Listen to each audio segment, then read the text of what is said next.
Sahabat Lentera Sabda yang terkasih, kita jumpa lagi hari ini Selasa 17 Juni 2025. Renungan kita ambil dari Injil Matius bab 5 ayat 43 sampai dengan ayat 48. Persaudaraan sejati. Sahabat Lentera Sabda yang terkasih, untuk membangun persaudaraan sejati seperti yang dicanangkan oleh Keuskupan Agung Semarang sampai dengan tahun 2035.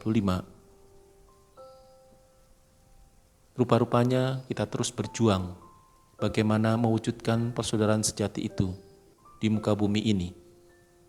Kendati di sepanjang perjalanan persiaran kita ini, kita melihat bahwa persaudaraan sejati itu terus mengalami perjuangan, jatuh bangun. Maka untuk mewujudkan persaudaraan sejati, Injil pada hari ini membantu kita supaya kita mengasihi orang-orang di sekitar kita. Mengasihi bukan saja orang-orang yang sepikir dengan kita, yang sepaham dengan kita, melainkan juga dikatakan oleh Injil musuh-musuh kita. Mungkin musuh dalam tanda petik, artinya orang-orang yang tidak bersesuaian dengan kita, yang tidak sepaham dengan kita. Maka kita berusaha tadi membangun persaudaraan dengan mereka. Oleh karena itu, dengan kasih yang kita miliki, pertama-tama kasih itu mesti kita kembangkan lebih dalam, lebih luas, lebih lebar lagi, supaya kasih itu sungguh-sungguh dapat menjadi kekuatan di dalam diri kita untuk mengalahkan keegoisan, kejahatan, bahkan juga mengalahkan segala sesuatu yang ada dalam diri kita, supaya kita hanya dikuasai oleh kasih. Dengan dikuasai oleh kasih, maka kita mampu untuk mengasihi diri kita sendiri dan tentu juga mengasihi orang-orang di sekitar kita. Sahabat Lentera Sabda yang terkasih, tentu ini tidak mudah. Maka mengandaikan kita memahami dan mengalami kasih Allah terlebih dahulu. Ketika kita memahami apa itu kasih dan mengalami dikasihi oleh Allah, maka kita mampu untuk mengasihi orang-orang di sekitar kita. Pengertian kasih dari saat ke saat dalam hidup kita masing-masing secara pribadi tentu berbeda-beda. Ketika kita kanak-kanak, kita mengartikan kasih itu berbeda ketika kita sudah dewasa.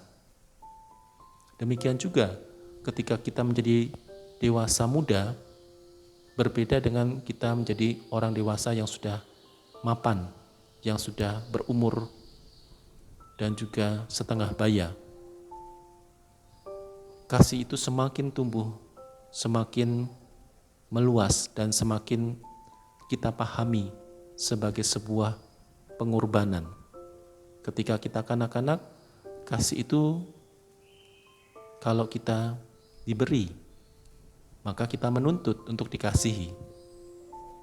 Tetapi berbeda ketika kita sudah menjadi dewasa, kita tidak lagi menuntut untuk dikasihi, melainkan justru sebaliknya, kita malah mengasihi. Maka dasarnya adalah pengorbanan, seperti yang diteladankan oleh Tuhan kita Yesus Kristus di dalam pewartaannya selama hidupnya di dunia ini. Pengorbanan demi kebahagiaan orang lain, demi kebahagiaan manusia. Maka Yesus rela untuk mengorbankan dirinya. Tidak sedikit pun dipertahankan hal-hal yang ada di dalam dirinya, melainkan Yesus mengorbankan seluruh hidupnya, bahkan merendahkan dirinya untuk mati di salib. Salib merupakan tanda kehinaan, tetapi Yesus masuk di dalamnya. Sahabat Lentera Sabda yang terkasih, maka kita juga diajak bagaimana kita menumbuhkan kasih itu di dalam kehidupan kita. Kalau kita mampu untuk mengasihi diri kita sendiri, maka otomatis kita mampu mengasihi sesama kita. Ketika kita mampu mengasihi sesama kita, otomatis kita mampu juga untuk mengasihi Tuhan yang telah mengasihi kita. Oleh karena itu, sahabat Pentarsat yang terkasih, marilah kita mohon pertolongan Tuhan supaya kasih semakin memenuhi kehidupan kita dan akhirnya kita mampu membangun persaudaraan sejati di tengah-tengah persiaran hidup kita di dunia ini menuju akhir zaman. Tuhan memberkati.